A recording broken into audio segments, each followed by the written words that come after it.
ایک ایسا عمل جو جہنمی کو جنتی بنا دے۔ سیدنا عبداللہ بن عمر سے روایت ہے، فرمایا کہ روز قیامت اللہ تعالیٰ کے حکم سے حضرت ابو البشر آدم علیہ السلام عرش الہی کے پاس سبز حلہ پہن کر تشریف فرما ہوں گے اور یہ دیکھتے ہوں گے کہ میری اولاد میں کس کس کو جنت میں لے جاتے ہیں اور کس کس کو دوزخ لے جاتے ہیں۔ اچانک آدم علیہ السلام دیکھیں گے کہ حبیب صلی اللہ علیہ وآلہ وسلم کے ایک امتی کو فرشتے دوزخ کی طرف لے جا رہے ہیں۔ حضرت آدم علیہ السلام یہ دیکھ کر ندا دیں گے، اے اللہ تعالیٰ کے حبیب، آپ کے ایک امتی کو ملائکہ کرام دوزخ کی طرف لے جا رہے ہیں۔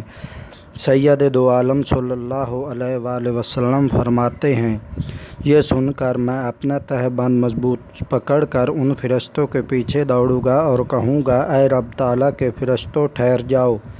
فرشتے یہ سن کر عرض کریں گے، یا حبیب اللہ، ہم فرشتے اور اللہ تعالیٰ کی حکم عدولی نہیں کر سکتے، ہم وہ کام کرتے ہیں جس کا ہمیں دربار الہی سے حکم ملتا ہے۔ یہ سن کر نبی اکرم صلی اللہ علیہ وآلہ وسلم اپنی ریش مبارک کو پکڑ کر دربار الہی میں عرض کریں گے، اے میرے رب کریم، کیا تیرا میرے ساتھ یہ وعدہ نہیں ہے کہ تجھے تیری امت کے بارے میں رسوا نہیں کروں گا؟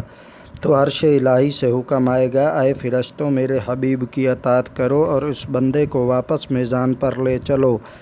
فرشتے اس کو فوراً میزان کے پاس لے جائیں گے اور جب اس کے اعمال کا وزن کریں گے تو میں اپنی جیب سے ایک نور کا سفید کاغذ نکالوں گا اور اس کو بسم اللہ پڑھ کر نیکیوں کے پلڑے میں رکھ دوں گا تو اس کا نیکیوں والا پلڑی وزنی ہو جائے گا۔ اچانک ایک شور برپا ہوگا، دیکھو کامیاب ہو گیا، کامیاب ہو گیا، اس کی نیکیاں وزنی ہو گئیں، اس کو جنت لے جاؤ۔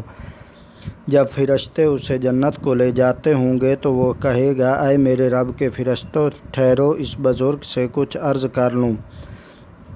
پھر وہ عرض کرے گا، میرے ماں باپ آپ پر قربان ہو جائیں، آپ کا کیسا نورانی چہرہ ہے اور آپ کا خلق کتنا عظیم ہے، آپ نے میرے آنسوؤں پر رحم کھایا اور میری لغزشوں کو معاف کرایا، آپ کون ہیں؟ فرمائیں گے، میں تیرا نبی محمد مصطفیٰ ہوں اور یہ تیرا درود پاک تھا جو تو نے مجھ پر پڑھا ہوا تھا اور وہ میں نے تیرے لیے آج کے دن کے لیے محفوظ کر رکھا ہوا تھا۔ معراج النبوت۔